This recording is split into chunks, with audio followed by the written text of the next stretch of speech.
Hi, fourth graders. I'm here in our classroom. As you can see, it's empty without you. I miss you. But we're going to do a science experiment. I'm going to show you some stuff about wetlands today, and you're going to help me on your end, and you're going to answer some questions at the end. So pay attention, and I hope this is fun. So as you can see, this is a model wetland. I'm going to tell you more about it specifically in a little bit. But before we talk about what we're going to do for our experiment, let's discuss exactly what is a wetland. So I wrote some things down that are the characteristics of a wetland. So first and foremost, obviously, the water. There's going to be water at or near the land. It's going to be completely just covered. The soil needs to be able to be saturated with water. The wetland, plants and animals need to adapt to survive in those areas. Wetlands can help control flooding. That's kind of what we're going to talk about today. So we're going to talk more about this one.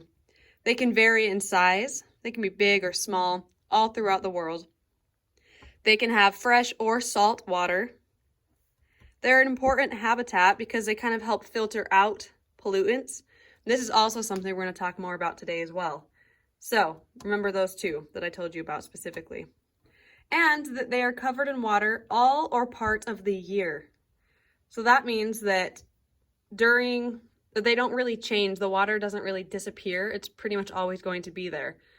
And let's talk about a few different examples of wetlands because we know some of the characteristics.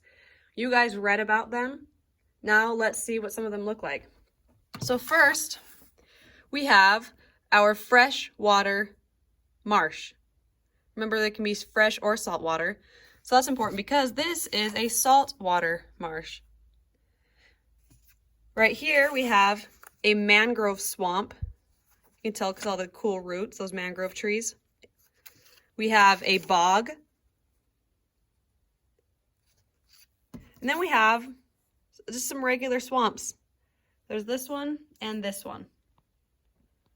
So they're all different types of wetlands, but I'm sure you noticed some stuff in common. What are some things they have in common? Well, for one, water, right? You notice all the different types of water. It can be salt or fresh, but they have the water and the plants and the land basically together. They all need to be really connected. So you can see all the land just goes right into the water. All those plants are thriving in that environment. So now that we know a little bit more, we've refreshed exactly what wetlands are and what they can look like. And remember, we have one really close to us at the Bear River, the bird refuge, all the way out there. That's a wetland. So this is our model wetland. So what this is going to be, this right here represents our land. It's sloped downward, kind of like this. And we have a little bit of dirt on it to represent, earth, the land. This sponge, like I say, these two sponges, represent our wetland. And then over here is going to be the water in the lake that is in the wetland. So we have our land, our wetland, and over here we're gonna have some water. So what we are going to do is I'm going to make it rain, because that's one of the ways that the water gets into wetlands. It's gonna rain on our land, and it's gonna push that dirt down, and we're gonna see what happens with the wetland. What is the wetland going to do with that rain? Okay, I have my water. Now, let's see what happens when it starts raining slowly.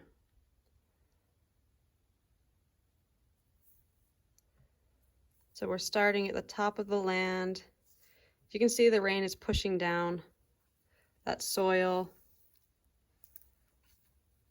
It's all kind of adding up, piling up at the edge. Oh, and we can see some water coming out to the bottom. Now let's get a little bit more rain. Okay, we have more rain. Let's see what happens with this runoff when the water comes through.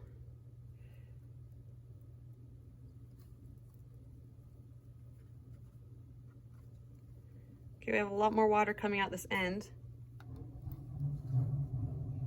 So what do you notice about this water over here compared to this water right here?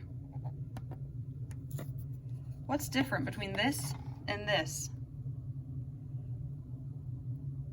Take a look at it. I'll give you a better angle. So notice this water right here is still kind of leaking through, and then it comes out like this. Comes out pretty clean. Why do you think that is? Take a second and think about that. Where did all the dirt go? If it didn't end up in the lake, where is the dirt? Some of it's still right here. So where happened to the rest of it? After you ask yourself that, how does a wetland help get the water clean? What do you think? Okay, now that you've had a second, let's discuss it real quick. So all that dirt, ooh, it's wet. I can touch up here. I see this is all wet. It's all soaked in water. So all that dirt that was in the runoff from the land, it got trapped by this wetland. The wetland filtered it and it came out over here into cleaner water. So those roots helped keep the water clean. So that question, how does a wetland help keep the water clean? It's because the plant roots in a wetland help trap silt and pollutants. I'll repeat that one more time because I'm probably gonna ask you it in your assignment and it's important. How does a wetland help get the water clean? It's because the plant roots in a wetland help trap silt and pollutants. So these down here, let's pretend these are our roots. They're keeping all this nasty silt, these pollutants, this dirt, clean and trapped. So when it comes out over here, the water's safe. Because what do you think would happen to animals and plants if they drank water that had this in it? That wouldn't be very good, but this over here is safe for them. So these wetlands are helping filter out bad things for animals and plants to live on. Now we're gonna try this again. I'm gonna get rid of the wetland and let's see what happens when the surface runoff goes down, the rain makes it go down to that lake, and let's see what happens. Okay, we're back.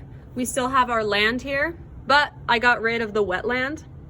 So we're gonna see what happens when I make it rain and that runoff goes down, it pushes the soil, and let's see what happens to our lake.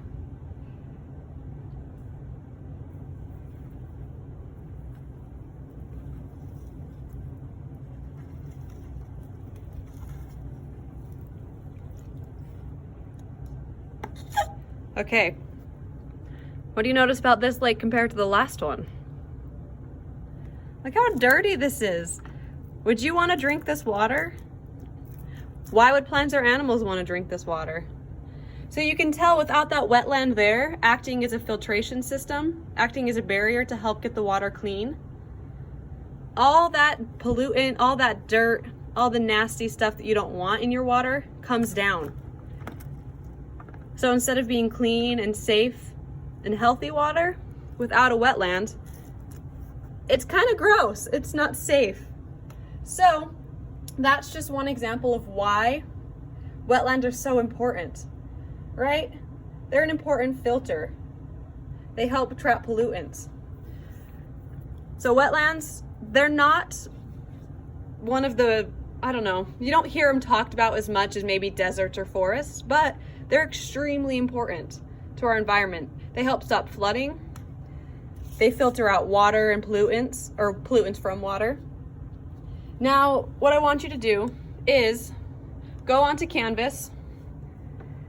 There's going to be an assignment asking you some questions about our experiment and about some of the wetlands. So after watching this video, do the assignment attached. Let me know if you have any questions. I hope you enjoyed this little experiment. I'm sorry we couldn't do it in class, but I hope you liked the video. And good luck on your assignment.